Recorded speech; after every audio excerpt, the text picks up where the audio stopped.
PlayStation VR Worlds had a few interesting minigames in it, but none more engrossing than the excellent London Heist story. Designed as more of a tech demo, the quick and easy tale was as immersive as it was impressive. Cut to 2 and a bit years later, and Sony London Studios have given us a love letter to the London Heist in the form of Blood and Truth, with a clearly higher budget and some Hollywood stars make welcome additions, but does this warrant a place in your VR library? Your role in this game is that of Ryan Marks, a soldier with a bit of a dodgy past and a family with even more so. The narrative's told through a combination of present-day scenes, flashbacks and interviews with a CIA agent sat across a table as he tries to convince you to take down a major criminal organisation that the Marks family has become embroiled with. It's fairly standard stuff, and it sees you mowing down hordes of enemies with enough Cockney accents to make Guy Ritchie blush. And it trundles along at a fairly nice pace. By the time the end credits roll, it definitely doesn't feel like it's outstayed its welcome, even if it's not reinventing the wheel. There's just something about a VR game that gets you a bit more invested in it though. There were plenty of moments where, when a character was asking me a question, I found myself shaking my head or forcing myself to look them in the eye to show that I was engaged. It's hard to describe it, but the full immersion in the world really makes something that would seem potentially silly as a normal game all the more impressive. In terms of gameplay, the first thing to note about Blood and Truth is that there's no free movement. You look around the environment and hit the move button on the controller to walk up to the relevant waypoints, then undertake a series of tasks. These are, admittedly, mostly shooting dudes with a variety of weapons, ducking behind cover and moving on to the next waypoint. However, there's a few other actions that will be required as well, whether it's picking locks, snipping wires in relatively simple electronic puzzles, or planting bombs to go off at your beck and call. It's not stretching the limits of what you can do in VR, and there are arguably games that have done each element better individually, but when it's all brought together in Blood and Truth, it actually works really well.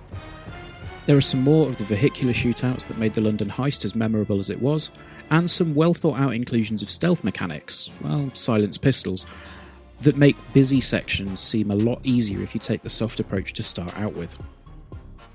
Of course, it wouldn't be a decent VR game without some gimmicks and whoa moments.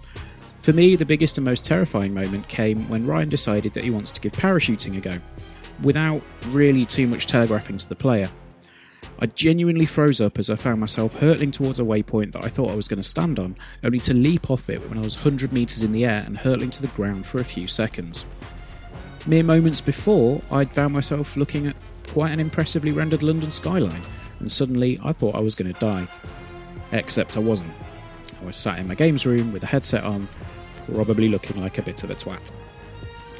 There's another scene that takes place in an art gallery, which uses some truly impressive stuff, even though a lot of it is undeniably gimmicky. Some excellent use of perspective gives you something that you'd struggle to get in a standard game, while one section sees the environment reacting to your hand movements with light and sound that had me thinking back to Res Infinite and wanting a sequel to that more than ever. Moving away from fancy segments, on the whole Blood and Truth's really enjoyable. There were a few hiccups where the game wouldn't recognise that I was putting my hand on my chest to get some more ammo, although slamming the clips into the guns does feel really satisfying the 99% of the time when it worked. And the tracking on the Move controllers crapped out on me at the worst possible moment when I was swinging across some scaffolding in an abandoned construction site. But in general, it all seemed to be fairly smooth. I also suspect that the latter of these problems was due to sitting quite close to the camera during my playthrough. It doesn't take itself too seriously either. What other game could give you trophies for flipping off a character before shooting them and shooting someone in the balls? It's got a dark sense of humour that runs throughout it, and it definitely appealed to me as I got further into the game. If you're into your collectibles, there's enough here to warrant a couple of playthroughs as well, all one incredibly thorough one if you're meticulous, and some of them do indeed hark back to the PSVR Worlds demo that came with the headset. All told, Blood and Truth is a rare example of a small concept blown up to a bigger scale and it actually working. While at times it feels a little bit like a tech demo for the PSVR, there are some excellent moments that are put front and centre in the game.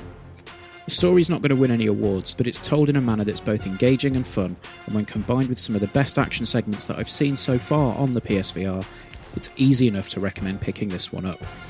Blood and Truth gets an 8 out of 10 from Next Gen Base. Thank you for joining us. If you have enjoyed this video, do the whole like, share and subscribe thing, and drop us a comment below, let us know if you're going to pick it up, and we'll see you next time. Thanks guys, bye bye.